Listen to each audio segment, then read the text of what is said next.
10 محرم عاشورہ کا دن آنے والا ہے. اس حوالے سے آج بہت اہم باتیں کرنے کا ارادہ تھا.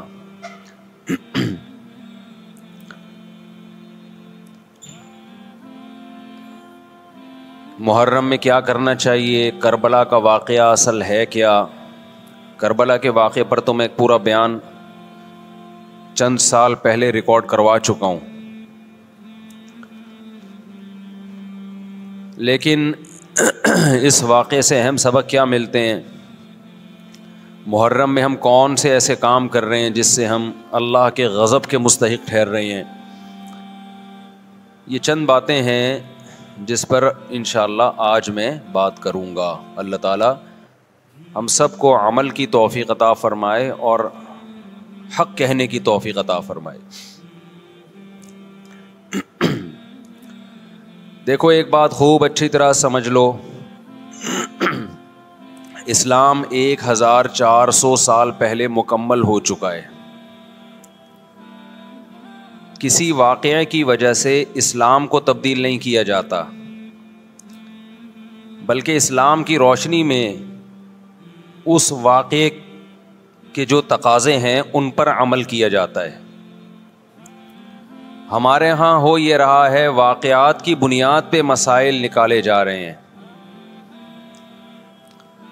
10 محرم کا دن سیدنا حسین ابن علی رضی اللہ عنہ کی شہادت سے پہلے بھی عظیم تھا، اور سیدنا حسین ابن علی رضی اللہ عنہ کی شہادت کے بعد بھی عظیم دن ہے.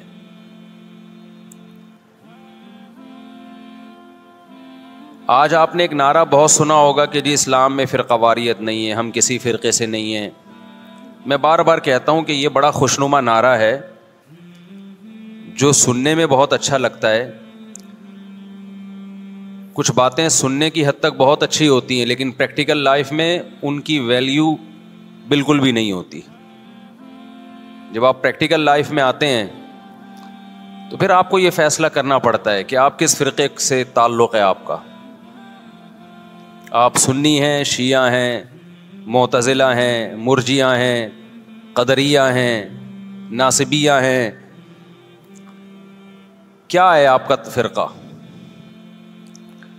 یہ کہہ دینا آسان ہے میرا کوئی فرقہ نہیں ہے.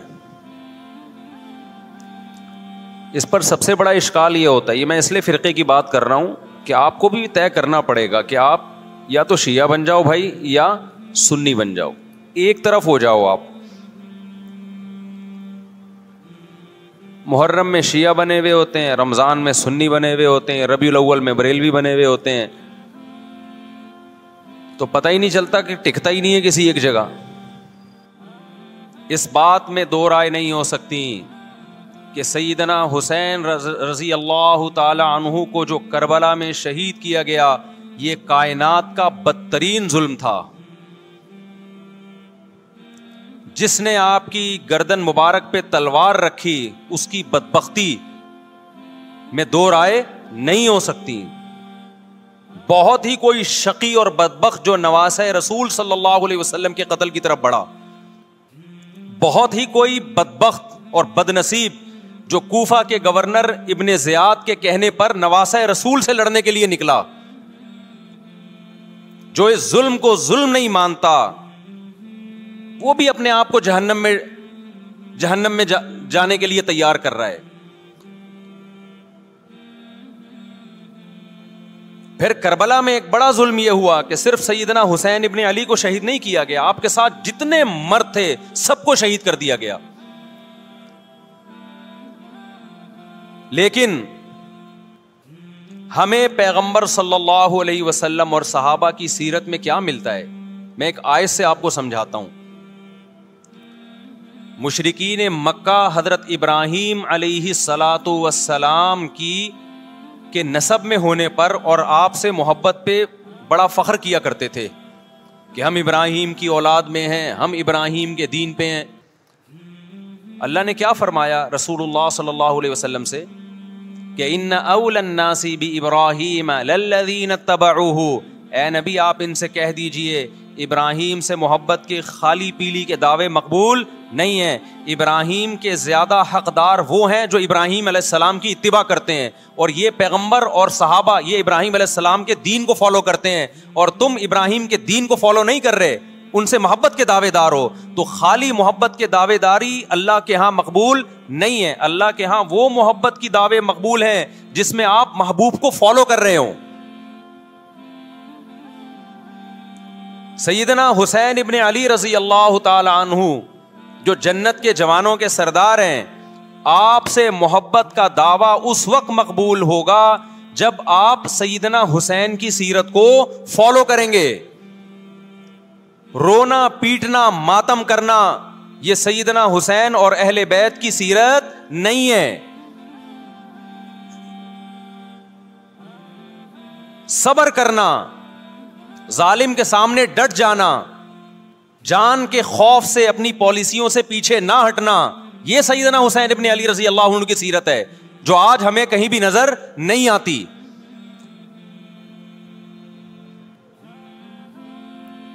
تو ہم نے بھائی دیکھنا ہے صحابہ کا طرز عمل کیا تھا. آپ بتاؤ صحابہ کو سیدنا حسین سے محبت تھی یا نہیں تھی؟ کیا غم کا پہاڑ ٹوٹا ہوگا جب اطلاع ملی ہوگی کہ سیدنا حسین ابن علی اور آپ کے اصحاب اور اہل بیت کو سب کو کربلا میں شہید کر دیا گیا ہے. کیا قیامت گزری ہوگی. کوفہ سے ایک شخص آیا نا, عبداللہ بن عمر سے پوچھنے لگا جو مارنے پر دم کا مسئلہ. انہوں نے فرمایا تم نے پیغمبر کے نواسے کو قتل کر دیا اور مسئلہ یہ پوچھ رہے ہو کہ جو مارنے پر دم آئے گا کہ نہیں آئے گا. ایک طرف تم نے پیغمبر کے نواسے کو قتل کر دیا کربلا میں, اور اب ہم سے آ کے مسئلہ پوچھتے ہو جو مارنا جائز ہے یا نہیں ہے. صحابہ کے ہاں یہ غم کم غم نہیں تھا. دیکھو حضرت معاویہ رضی اللہ تعالی عنہ کے ہاتھ پہ بھی حضرت حسین نے بیعت نہیں کی, لیکن بغاوت بھی نہیں کی. کیوں؟ بغاوت سے فتنے کا اندیشہ تھا. حضرت حسن جو حضرت حسین کے بڑے بھائی تھے, انہوں نے سیدنا معاویہ رضی اللہ تعالی عنہ کے ہاتھ پہ بیعت کی اور اس اختلاف کو ہمیشہ کے لیے اپنی کوشش کے مطابق ہمیشہ کے لیے ختم کر دیا. ختم ہوا نہیں ہوا ایک الگ بحث ہے, لیکن حضرت حسن کا مقصد کیا تھا کہ مسلمانوں کی دو جماعتوں کو میں آپس میں لڑتا ہوا نہیں دیکھ سکتا. لوگوں نے کہا آپ خلافت کے حقدار ہیں, آپ نے فرمایا میں دستبردار ہوتا ہوں سیدنا معاویہ کے حق میں. حضرت حسن بیعت ہو گئے حضرت معاویہ سے, اور یہ اختلاف کو کیا کر دیا؟ ختم. حضرت حسین بیعت نہیں ہوئے, لیکن حضرت حسین نے بغاوت بھی نہیں کی. ہر ایک کی اپنی رائے تھی, حضرت حسن کی اپنی رائے تھی. ان کا خیال تھا کہ بیعت ہونا مسلمانوں کے لیے زیادہ مفید ہے, ایک پاورفل حکومت ہوگی, ایک طاقتور ریاست ہوگی, ورنہ لڑتے رہیں گے آپس میں. حضرت حسین کا موقف یہ تھا کہ میں بغاوت تو نہیں کروں گا لیکن بیعت بھی نہیں ہوں گا, کیونکہ اگر بیعت ہو گیا تو اس سے جو خلفائے راشدین کے دور میں جو خلیفہ کی سلیکشن کا طریقہ تھا وہ طریقہ ختم ہو جائے گا. تو میں اگر اس طریقے کو نہیں لا سکتا تو اس کے خلاف کو پروموٹ بھی نہ کروں میں. یہ بھی ایک رائے تھی. میں سمجھا پا رہا ہوں اپنی بات؟ بھائی رائے کا اختلاف ہوتا ہے نا. نبی صلی اللہ علیہ وسلم نے فرمایا اذا اجتہد المجتہد فإن اصاب فلہ اجران وإن اخطأ فلہ اجر واحد. جب کوئی مجتہد اللہ کی رضا کو سامنے رکھ کے اجتہاد کرتا ہے, صحیح اور غلط کا فیصلہ کرنے بیٹھتا ہے, رائے یعنی اس کا مقصد اللہ کی رضا ہو, تو اگر وہ درست نتیجے پہ پہنچے تو 2 ثواب, غلط نتیجے پہ پہنچے تو بھی 1 نیکی اس کو ملتی ہے, اس لیے کہ اس کے بس میں جو خیر خواہی کے لیے جو تھا وہ اس نے کر دیا. رائے کا اختلاف ہوتا ہے. تو حضرت حسن رضی اللہ تعالیٰ عنہ بیعت ہوئے حضرت معاویہ کے ہاتھ پہ. سیدنا حسین نہ بیعت ہوئے اور نہ آپ نے بغاوت کی, خاموشی اختیار کی. حضرت معاویہ رضی اللہ تعالی عنہ نے سیدنا حسین کو تلوار کی زور سے بیعت پر مجبور نہیں کیا, بلکہ نواسہ رسول کا خیال کیا اور وصیت بھی کی لوگوں کو. لیکن جب حضرت معاویہ کے بعد یزید جانشین ہوا, اس کی سب سے بڑی غلطی یہ تھی کہ اس نے نواسہ رسول صلی اللہ علیہ وسلم اور آپ کے ساتھ جو چند اہل بیت اور چند صحابہ تھے, اس وقت بھی حضرت حسین نیوٹرل تھے. نہ حضرت حسین نے بغاوت کا ارادہ کیا اور نہ بیعت کرنے کا ارادہ کیا. یزید ابن معاویہ کو چاہیے تھا کہ سیدنا حسین رضی اللہ عنہ کو اپنے حال پہ چھوڑ دیتا، اپنے والد کی طرح.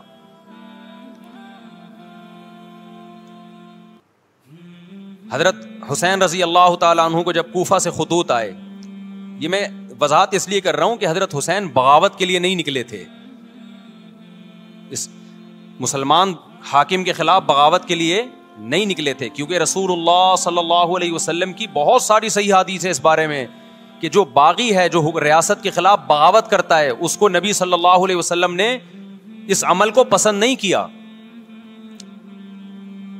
تو حضرت حسین رضی اللہ تعالیٰ عنہ کو کوفہ سے خطوط آئے کہ یہاں سارے کے سارے لوگ آپ کے ہاتھ پہ بیعت کرنے کے لیے تیار ہیں. ظاہر ہے جب کسی علاقے کے لوگ دارالخلافہ ہو اور سب بیعت ہونے کے لیے تیار ہوں تو پھر آپ کا جانا یہ بغاوت کا عمل نہیں کہلاتا. حضرت حسین رضی اللہ تعالیٰ عنہ اہل بیت کے ساتھ نکلے. کربلا میں جب پہنچے، مشہور واقعہ آپ 20 دفعہ سن چکے ہیں، وہاں جا کے آپ کو اطلاع ہوئی کہ وہ خبر غلط تھی اور عبید اللہ بن زیاد نے ایک پورا لشکر بھیجا سیدنا حسین رضی اللہ تعالیٰ عنہ کو مجبور کرنے کے لیے کہ میرے ہاتھ پہ آپ زبردستی بیعت ہو جائیں. حضرت حسین رضی اللہ تعالیٰ عنہ نے مطالبے رکھے کہ یا تو مجھے واپس جانے دیا جائے، اور اگر بیعت کرنا ہی ہے تو میں دمشق میں امیر کے ہاتھ پہ جا کے بیعت کروں گا. بہت معقول مطالبے تھے یہ. میرا مقصد ابھی کربلا کا واقعہ بیان کرنا نہیں ہے، اس پہ بہت کچھ کہا جا چکا ہے، خود میرا بھی بیان اس پہ تفصیل سے ہو چکا ہے. اس کے بعد بھی سیدنا حسین رضی اللہ تعالیٰ عنہ کو مجبور کرنا کہ عبید اللہ بن زیاد جو بدبخت انسان، جو قاتل تھا اہل بیت کا، اسی کے ہاتھ پہ لازمی بیعت ہوں، جبکہ وہ امیر بھی نہیں ہے، وہ گورنر ہے ایک علاقے کا. تو نواسہ رسول کا خیال نہ کرنا یہ بدترین ظلم تھا جو اس وقت حکومت سے ہوا ہے. حضرت حسین رضی اللہ تعالیٰ عنہ، دیکھو نبی صلی اللہ، آج ہم دیکھتے ہیں کہ جو بڑا آدمی ہوتا ہے نا، اس کی قربانیاں ہوتی ہیں، اس کی بڑی بڑی قربانیاں ہوتی ہیں. چھوٹے اپنے بڑوں کی قربانیوں کو کیش کراتے ہیں. آپ نے دیکھا ہوگا فلاں نے بڑی قربانیاں دی اور بچے موج کر رہے ہیں، دیکھا نا آپ نے. لیکن اللہ تعالیٰ نے رسول اللہ صلی اللہ علیہ وسلم کے نسب کو اس سے محفوظ کیا. ہمارے نبی کے 2 بیٹے حسن حسین، آپ کی نسل حضرت فاطمہ سے چلی ہے، دونوں شہید ہوئے ہیں. اس میں بہت بڑی حکمت تھی کہ پیغمبر صلی اللہ علیہ وسلم نے سب سے پہلے تربیت اپنے گھر والوں کی ہے. آج لوگ باہر فنٹر بنے ہوئے ہوتے ہیں، تبلیغیں کر رہے ہوتے ہیں، اپنے گھر کی ان کو پرواہ نہیں ہوتی.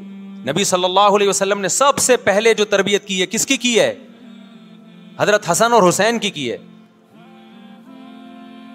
تو جب کربلا میں آپ کو چاروں طرف سے گھیر لیا گیا اور آپ کو مجبور کیا گیا کہ آپ نے ابن زیاد کے ہاتھ پہ بیعت کرنا ہے، تو آپ نے اس ذلت کو گلے لگانے سے انکار کر دیا. آپ کو 100% یقین تھا کہ اتنے بڑے لشکر کے سامنے میں ٹھہر نہیں سکتا، اسباب کی دنیا میں فتح کی امید نہیں ہے.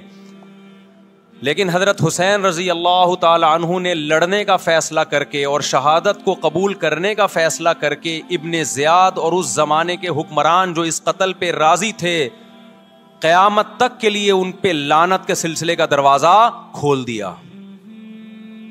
بعض دفعہ اللہ بھی یہ چاہتے ہیں کہ بدبختوں کو ڈھیل ملے تاکہ ان کا جرم سنستدرجہم من حیث لا یعلمون. قرآن کہتے ہیں نا ہم ان کو ڈھیل دیں گے، ان کو برائی میں ہم آگے بڑھنے دیں گے، ایسے بڑھنے دیں گے کہ ان کو خود بھی پتہ نہیں چلے گا، تاکہ قیامت کے دن ان کا عذاب ان کو کئی گنا بڑھا کر دیا جائے. اب میرے بھائی ہمارے لیے کیا سبق ملتا ہے؟ جب یہ واقعہ ہوا عالم اسلام میں کوہرام مچ گیا، لیکن کیا اس واقعے کے بعد اہل بیت کی جو مقدس اور پاکیزہ عورتیں تھیں، کیا انہوں نے نوحہ کیا یا صبر کیا؟ آپ کا ضمیر کیا کہتا ہے؟ انہوں نے نوحے پڑے ہوں گے یا صبر کیا ہوگا؟ بولو بھائی، صبر کیا. عبداللہ بن عمر رضی اللہ تعالیٰ عنہ جو کوفہ والوں کو ملامت کیا کرتے تھے کہ تم جو مارنے کے مسئلے ہم سے پوچھتے ہو، تم نے حسین کا قتل کر دیا، تو یہ حضرت ابن عمر نے اسی لیے کہا نا کہ آپ کو اس کا غم ہوا تھا. تو ابن عمر کا عمل کیا تھا؟ کیا انہوں نے ماتم کیا؟ کیا انہوں نے چھروں سے اپنے آپ کو مارا؟ حضرت حسین کا قتل بھی ظالمانہ، اور اس سے پہلے سیدنا عثمان کا قتل بھی ظالمانہ. اگر نوحہ یا ماتم جائز ہے تو حضرت عثمان کی شہادت کے دن بھی جائز ہے, حضرت حسین کی شہادت کے دن بھی جائز ہے. اور اگر ناجائز ہے تو جیسے عثمان کی شہادت کے دن ناجائز, حسین کی شہادت کے دن بھی ناجائز ہے. سمجھ میں آ رہی ہے بات کہ نہیں آ رہی ہے؟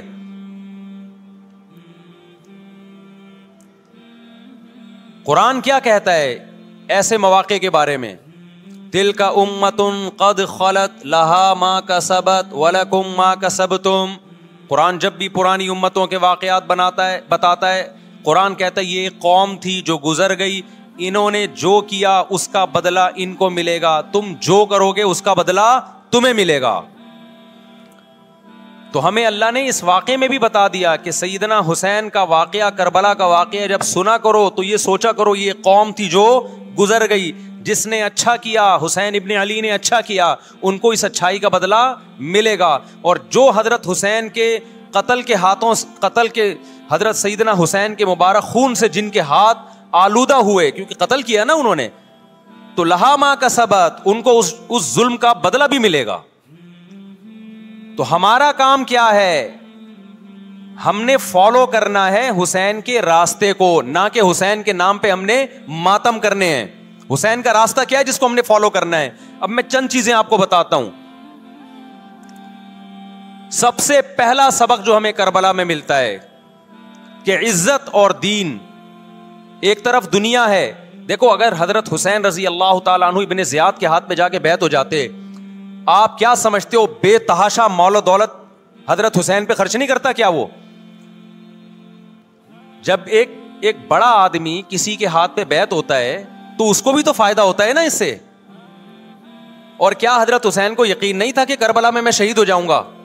فتح اور نصرت کی اسباب کی دنیا میں کوئی امید نہیں تھی, مگر آپ نے اہل بیت کو کربلا میں رسوا کرنے پر عزت کی موت کو ترجیح دی ہے. آج اگر آپ میں یہ ظرف ہے کہ آپ عزت کی موت کو ذلت کی زندگی پر ترجیح دیتے ہو تو پھر آپ حسینی ہو. نہیں یہی بات میرا خیال ہے سمجھ. سیدنا حسین کی سخاوت کے واقعات ہیں. سیدنا حسین باغی نہیں تھے رضی اللہ عنہ. پھر جو اہل بیت کا طرز عمل کیا تھا, محرم میں کیا کیا ہو رہا ہے میں آپ کو بتاتا ہوں. ان میں سے کوئی بھی عمل نہ ہمیں قرآن سے ملتا ہے نہ صحابہ سے ملتا ہے ہمیں. تو ما انا علیہ و اصحابی جو جنتی فرقہ ہوگا اس کی جو علامتیں ہیں, تو جب آپ ان علامتوں کے خلاف چلو گے, صحابہ اور تابعین کو فالو نہیں کرو گے, تو آپ پھر اپنے آپ کو سنی کہنا چھوڑ دو. آپ بتاؤ مجھے اسلام میں کوئی مہینہ منحوس ہے؟ بولو نا, کوئی مہینہ منحوس ہے؟ تو آپ محرم کو منحوس کیوں کہتے ہو؟ لوگ مجھے کہتے ہیں مفتی صاحب فرقواریت پھیلا رہے ہیں. دیکھو فرقواریت جب پھیلا رہا ہوں جب میں کسی فرقے کے خلاف آپ کو کر رہا ہوں. میرے بیان شیعہ لوگ بھی سنتے ہیں, ملتے بھی ہیں. بہت دفعہ ایئرپورٹ پہ ملاقات ہوئی, بڑی عزت سے ملے, میں شیعہ ہوں لیکن آپ سے محبت کرتا ہوں. یہاں مسجد میں بھی آتے ہیں, میں نے کبھی کسی پہ طنز نہیں کیا. اس لیے میں بار بار کہتا ہوں جو شیعہ کا مذہب ہے اس کو کرنے دو. وہ سبیلے لگاتے ہیں, آپ ان کو مت چھیڑو, جا کے تنگ نہ کرو ان کو. وہ ماتم کرتے ہیں, آپ ان کو مت چھیڑو. وہ نوحے کرتے ہیں, وہ نوحے پڑھتے ہیں, آپ ان کو مت چھیڑو. لیکن آپ اپنی پوزیشن واضح کرو کہ آپ شیعہ ہو یا آپ سنی ہو. آپ تو ایک طرف ہو جاؤ نا. محرم میں اگر آپ مرثیے لگا کے گھوم رہے ہو گاڑیوں میں, اٹ مینز آپ سنی نہیں ہو. آپ نبی صلی اللہ علیہ وسلم کی حدیث ہے ہمارے پاس, ہم اہل سنت والجماعت ہیں, ہم سنت کو فالو کرتے ہیں. تو سنت کیا کہتی ہے؟ میتوں پہ گریبان چاک کرنا, میتوں پہ چیخ و پکار کر کے رونا. آپ نے فرمایا لیس منا, وہ ہم میں سے نہیں ہے. اور اس عمل پہ آپ صلی اللہ علیہ وسلم نے لعنت فرمائی ہے. لوگ کہتے ہیں حسین کی یاد میں رونا نبی کی سنت ہے. نبی صلی اللہ علیہ وسلم کو جب جبریل نے بتایا کہ حسین شہید ہوں گے, آپ روئے, اس لیے کہ اس وقت آپ کو یہ خبر ملی تھی. لیکن کیا ہر محرم میں آپ نے رونے کا پروگرام کیا ہے, یا صحابہ کو بیٹھ کے باقاعدہ رلایا ہے آپ نے؟ کیا ہو گیا بھائی؟ آپ کو بھی جب کربلا کا واقعہ کی خبر ملی آپ کی آنکھوں میں آنسو آ جائے، یہ نیچرل ہے، یہ حسین سے محبت کی علامت. لیکن ہر محرم میں باقاعدہ بٹھا کے رونے کا پروگرام کرنا یہ حسین سے محبت کی علامت نہیں ہے، بلکہ شریعت میں ناجائز ہے یہ غموں کو بڑھانا. یہ کہاں سے جائز ہو گیا؟ حضرت عثمان بھی تو شہید ہوئے تھے، نبی صلی اللہ علیہ وسلم کے داماد تھے، ان کی یاد میں آپ رونے کو سنت کیوں نہیں کہتے؟ ہماری نظر میں حسین کا قتل بھی بہت بڑا ظلم اور سیدنا عثمان کا قتل بھی بہت بڑا ظلم تھا. دونوں مظلوم تھے، دونوں مظلوم شہید تھے، ہمیں دونوں کی شہادت پہ غم ہے، لیکن اب اس غم کو مناتے نہیں ہیں. اسلام میں غم منانا سنت نہیں ہے. دیکھو جعفر طیار رضی اللہ عنہ، نبی کے چچا زاد بھائی، اہل بیت،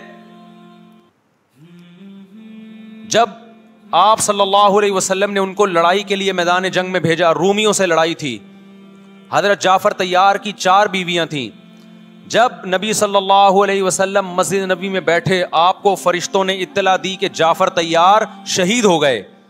آپ صلی اللہ علیہ وسلم کی آنکھوں سے آنسو. یہ آنسو اس وقت نکلے جب عین شہادت کی اطلاع ملی ہے، اس وقت آنسوؤں کا نکلنا محبت کی علامت ہے. آپ نے صحابی رسول کو بھیجا کہ جاؤ آپ کی زوجات کو، بیویوں کو جا کے خبر دو کہ جعفر طیار شہید ہو گئے. کیا قربانی تھی صحابہ کی، آپ دیکھو ایسے جوان تھے جعفر طیار، خوبصورت جوان. غزوہ بدر میں جب مشرکین مکہ نے یہ نعرہ لگایا کہ حل میں مبارز، 3 سردار آئے، انہوں نے کہا پہلے تمہارے اندر سے 3 بہادر آئیں ہم سے لڑیں. دیکھو عربوں میں یہ ہوتا تھا کہ جب جنگ کے لیے 2 فوجیں آمنے سامنے کھڑی ہوتی تھیں تو پہلے دونوں طرف کے بہادر ترین لوگوں کی لڑائیاں ہوتی تھیں کہ جب تک دونوں میں سے ایک قتل نہیں ہوگا لڑائی شروع نہیں ہوگی. تو آپ کو پتا ہے کہ اس میں بہادر ترین لوگ نکلیں گے نا جو لڑنا جانتے ہوں. مشرکین مکہ کی طرف سے 3 یا 4 بڑے بڑے سردار آئے لڑائی سے پہلے، بدر میں لڑائی سے پہلے. انہوں نے نعرہ لگایا حل میں مبارز، کوئی ہے تم میں جو پہلے ہم سے لڑے. یعنی ادھر سے ہم 3 ہیں تو ادھر سے بھی کتنے چاہیے؟ 3 بندے. ادھر سے انصار صحابہ آئے. مشرکین مکہ نے کہا لیسو بی اکفائنا، یہ ہمارے جوڑ کے نہیں ہیں، قریشی ہاشمی چاہیے، ہمیں ہمارے نسب کے لوگ ہونے چاہیے. تو ادھر سے نبی صلی اللہ علیہ وسلم نے حضرت علی کو بھیجا اور حضرت جعفر طیار کو بھیجا. جن صحابہ کو بھیجا ان میں حضرت جعفر طیار بھی تھے. حضرت جعفر طیار رضی اللہ تعالی عنہ اور سیدنا علی مقابلے میں غالب آ گئے. خوبصورت صحابی، نجاشی کے سامنے آپ نے تقریر کی ہے، ہجرت کی ہے نا جب حبشہ کی طرف، تو نجاشی نے پوچھا جعفر طیار سے کہ تمہارے پیغمبر جو کلام لے کر آئے ہیں وہ سناؤ. حضرت جعفر طیار رضی اللہ تعالی عنہ نے سورہ مریم پڑھنا شروع کر دی. کاف ہا یا عین صاد ذکر رحمت ربک عبدہ زکریا اذ نادى ربه نداء خفيا قال رب اني وهن العظم مني واشتعل الراس شيبا ولم اكن بدعائك رب شقيا واني خفت الموالي من ورائي وكانت امراتي عاقرا فهب لي من لدنك وليا. ایسی حضرت مریم اور عیسیٰ ابن مریم کی سیرت کو سورہ مریم میں بیان کیا حضرت جعفر طیار نے کہ نجاشی روتے روتے، اس کی داڑھی تر، اور جتنے پادری بیٹھے تھے سب کی داڑیاں تر ہو گئی روتے روتے. تو یہ تقریر جو نجاشی کے اسلام کا سبب بنے، بادشاہ کو مسلمان کرنے والے کون تھے؟ حضرت جعفر طیار. اور آپ کے چھوٹے چھوٹے بچے، 4 جوان بیویاں ہوں، چھوٹے چھوٹے بچے ہوں، اور ایسے میں میدان جنگ میں لڑتے ہوئے شہید ہو جائیں تو پیغمبر اور صحابہ پہ کیا قیامت ٹوٹی ہوگی. لیکن ہمارے نبی صلی اللہ علیہ وسلم کی آنکھوں سے کیا تھے؟ صرف آنسو موتی کی طرح ٹپک رہے تھے. اور آپ صحابہ کو اطلاع دے رہے تھے کہ جعفر طیار شہید ہو گئے اور جاؤ ان کے گھر والوں کو بتا کے آ جاؤ. کتنی بڑی قربانی ہے یا نہیں ہے؟ جب خبر دینے والا آپ کی ازواج کو بتا کے آیا کہ جعفر طیار شہید ہو گئے تو آپ کے گھروں سے خواتین کے رونے کی آوازیں آئیں. آپ صلی اللہ علیہ وسلم نے فرمایا ان سے بولو کہ اپنی آواز کو پست کرو. پھر چیخو پکار کی آواز آئی تو آپ نے فرمایا کہ اگر دوبارہ چیخو پکار کی آواز آئے تو ان کے منہ پہ خاک پھینک دو. وہ شہید کی بیوہ تھیں, اور شہید بھی کتنے مقدس, ان کو بھی نبی صلی اللہ علیہ وسلم نے نوحہ کرنے کی اجازت نہیں دی. اس دن جس دن غم پہنچا ہے اس دن بھی چیخو پکار کی اجازت نہیں دی ہے, تو آپ بتاؤ اگلے سال اس تاریخ کو چیخو پکار کی کیسے اجازت مل جاتی؟ نہیں آئی میرا خیال ہے بات سمجھ میں. جب غم پہنچا ہے اس وقت چیخنے چلانے کی اجازت نہیں ہے. چھوٹے چھوٹے یتیم بچے, حضرت جعفر طیار کے چھوٹے چھوٹے یتیم بچے, کتنا غم ہوتا ہے جب چھوٹے چھوٹے بچے, ان کا باپ دنیا سے چلا جائے, کتنا ترس آتا ہے ان کے اوپر. تو ہمارے نبی کو بھی ان یتیم بچوں پہ بھی ترس آیا, ان بیواؤں پہ بھی ترس آیا, لیکن نہ نبی صلی اللہ علیہ وسلم چیخو پکار کر کے خود روئے اور نہ آپ نے ان کی ازواج کو رونے کی اجازت دی ہے. سمجھ میں نہیں آ رہی میرا خیال ہے بات. میرا مقصد شیعوں پہ طنز کرنا نہیں ہے, ان کا جو مذہب ہے ان کو اس پہ چلنے دو. میرا مقصد ہے آپ اپنی پوزیشن واضح کرو کہ آپ ادھر ہو یا ادھر ہو. کسی کو تنگ مت کرو, نہ کسی پہ فتوے لگاؤ کفر اسلام کے, نہ کسی کو جہنمی قرار دو. اپنی پوزیشن آپ فیصلہ کرو کہ آپ اگر ادھر جانا ہے تو پورے ادھر چلے جاؤ. پھر یہ آدھا تیتر آدھا بٹیر والا معاملہ مت کرو. وہ ان کا مذہب ہے بھائی, ان کے علماء ان کو بتاتے ہیں کہ محرم میں کالے کپڑے پہننے ہیں, محرم میں ماتم کرنا ہے, محرم میں کو منحوس سمجھنا ہے, اس میں شادی بیانی کرنا. ان کے علماء ان کو بتاتے ہیں, ان کو چلنے دو اس پر. دنیا میں بہت سے فرقے ہیں, بہت سے مذہب ہیں, ہم کسی کو نہ ختم کر سکتے ہیں نہ کسی کے خلاف نفرت پیدا کر سکتے ہیں. اس سے کوئی چیز حاصل نہیں ہوگی. کسی سے نفرت کرنے کی ضرورت نہیں, کسی پہ فتوے لگانے کی ضرورت نہیں, لیکن آپ کو اپنی پوزیشن واضح کرنی پڑے گی کہ میں کہاں کھڑا ہوا ہوں. اگر آپ سنی ہو تو پھر اہل سنت والجماعت صحابہ تابعین کو فالو کرتے ہیں, حدیث کو فالو کرتے ہیں, اور حدیث میں ہمیں ماتم کرنا, نوحہ کرنا, گریبان چاک کرنا اس کی پرمیشن نہیں ہے, بلکہ اس سے روکا گیا ہے, اس عمل کو حرام اور ناجائز قرار دیا گیا ہے. بات آ رہی ہے سمجھ میں؟ باقی جو شیعہ حضرات کرتے ہیں, ہمارے دوست ہیں شیعہ, میں مذاق میں نہیں کہہ رہا, ملتے ہیں ہم سے, میں کبھی ان سے مذہب کے ٹاپک پہ بات نہیں کرتا, نہ ان کو کبھی چھیڑتا ہوں کہ آپ یہ کیوں کر رہے ہو, یہ کیوں نہیں کر رہے. بھائی اس کا مذہب ہے, وہ اس کا فرقہ ہے, جو کرنے دو اس کو, ہم نہیں کرتے, کیونکہ ہم اہل سنت والجماعت میں. سمجھ میں آ رہی ہے بات کہ نہیں آ رہی؟ پھر ربیع الاول کا مہینہ آئے گا, اس میں بھی آپ اپنی پوزیشن واضح کرو کہ آپ ادھر ہو یا ادھر ہو. دو فرقے ہیں, دیوبندی بریلوی. میں نہیں کہہ رہا کہ کون جنتی کون جہنمی, لیکن بر صغیر میں جن کو دیوبندی کہا جاتا ہے وہ نظر و نیاز تیجے 40 میں کے قائل بولو نہیں ہے. یہ ان کی کتابوں میں لکھا ہوا ہے, وہ اس کے قائل نہیں. اگر کوئی بزرگ ان میں قائل گزرا بھی ہے تو وہ اس کا ذاتی تفرد ہے, اس کو علماء نے فالو نہیں کیا, اس کو ان کی اجتہادی غلطی قرار دیا ہے. ربیع الاول میں جلوس نکالنا یا مزار بنانا یا مزاروں پہ جانا اس نیت سے کہ وہاں جا کے ہم کوئی قوالی پڑھیں گے یا کچھ بھی, ہمارے ہاں قبرستان جانا صرف اس لیے ہے کہ آخرت کی یاد تازہ ہو, بس. اس کے علاوہ اور کوئی کانسیپٹ نہیں ہے. ہمارے ہاں قبر ایک بالش سے زیادہ اونچی بنانا جائز بولو نا نہیں ہے. قبر پکی کرنا جائز نہیں ہے.